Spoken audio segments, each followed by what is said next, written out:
suffering like those of our Lord. Remember in the Gospels, Jesus says you must take the cross and follow me. Well, if anyone does that according to this thing, Simeon does.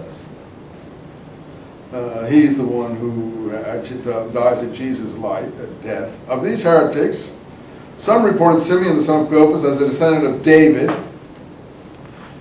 He was 120 years old in the reign of Trajan. I think that's probably a little bit beyond belief, because he was searching out members of the tribe of David, and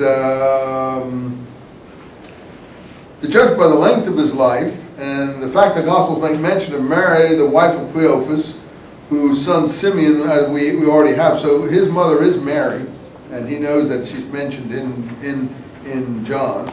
But the same historian says that there were others of offspring considered brothers of the Lord. One, Judas, who we already saw in the period of Domitian, his offspring. And these are the ones that took the lead of the whole church as martyrs, especially the family of the Lord.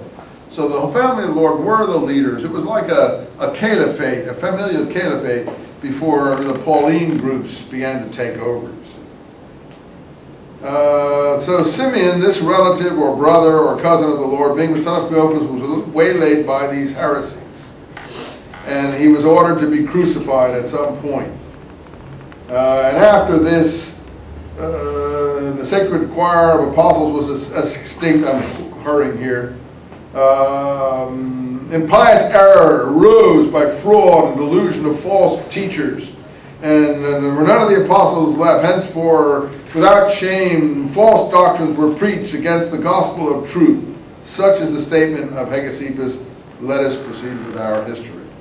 That's all I can do for the moment. But we've got a good chunk of this. You can read a little further yourselves. So as far as what I'll ask you something probably about the backgrounds, to write about the backgrounds, the history before all these things occurred. Then maybe some of the problems that we've been signaling.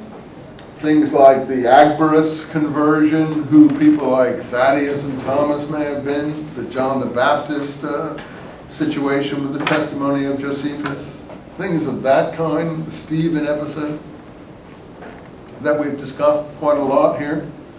And I'll probably also go into, hopefully be able to bring in who the Ebionites were at some point, and talk about James's role and the picture of James, how he was elected, whether he was elected, the different pictures of who he was, and the meaning of his death, and so on.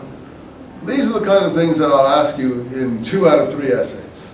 Now, I don't want to tell you exactly what, but those are things you should focus on. Put stuff on cards, be able to discuss a variety of subjects relating to that kind of thing, and you won't be in a bad shape. You can't fail, because as long as you say something intelligent, you can pass.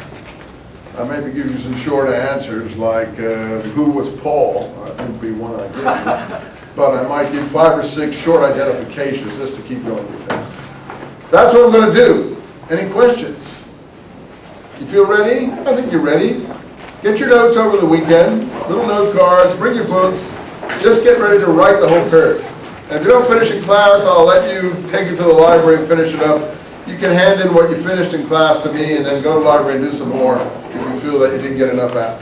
So you don't even have to worry about not finishing. I'll give you time to finish in some other context as long as you hand in what you did in class to me. Okay? Thanks a lot for being patient. I know I'm a difficult person. I don't mean to hurt your feelings, but I know I'm not a nice guy.